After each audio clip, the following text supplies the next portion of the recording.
Well, for more on the subject of terrorism, let's go to New York and speak with Yoram Schweitzer, who's an expert in terrorism at the, he's in Washington, D.C. studio, and an expert at the Institute for National Security Studies here in Tel Aviv. Yoram, was there a failure, and based on what we know, of intelligence, of security in the United Kingdom at the Manchester bombing?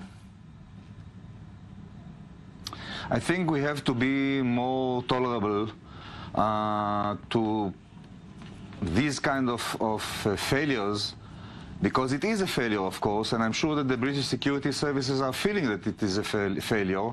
However, due to the massive attempts and massive numbers of potential terrorists and the limitation of resources, and even the statistics, one can expect that some of the attacks eventually will be carried out. This is something that we have to anticipate.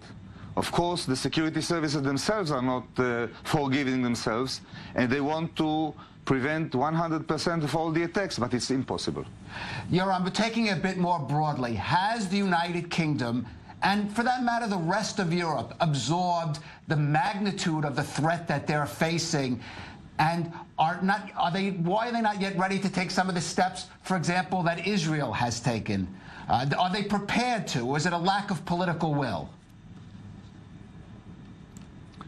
Again, I think, first of all, even in Israel, although we are considered to be good and serious counter-terror country with a lot of achievements, we also suffer from failures like this. This is something that can be anticipated.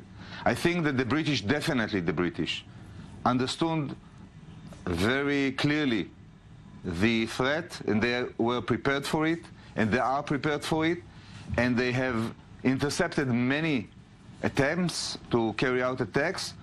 This is something that was not successful, and I'm sure that they will go deeply into the inquiries why it happened, and they will learn the lessons and prepare themselves for the next time in a much better shape. President Trump was just in Saudi Arabia trying to build what he says is a coalition against terrorism.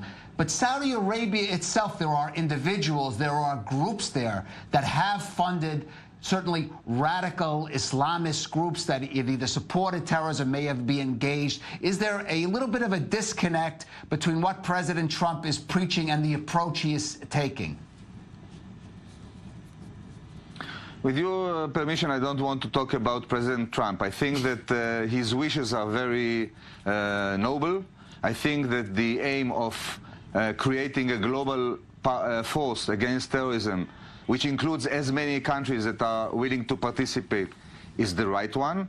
Whether it can be materialized, whether all these countries can contribute, that's something that we'll have to see. And of course, the Saudi Arabia also suffered the terrorist attacks, including suicide attacks, including major suicide attacks. They are being threatened by the Islamic State as well as Al-Qaeda. So because of their own interests, they will invest in cooperating with such efforts. I'm sure that the Saudi Arabians and the Gulf states will do their utmost because it's threatening them. We'll have to see how they perform. But does the President Trump's insistence, vocal insistence on labeling Hamas and Hezbollah as terror groups, even though that has been official U.S. policy, is that a positive step? It is a positive step on the one hand. On the other hand, we'll have to see what concrete measures the United States and others will take against these two groups.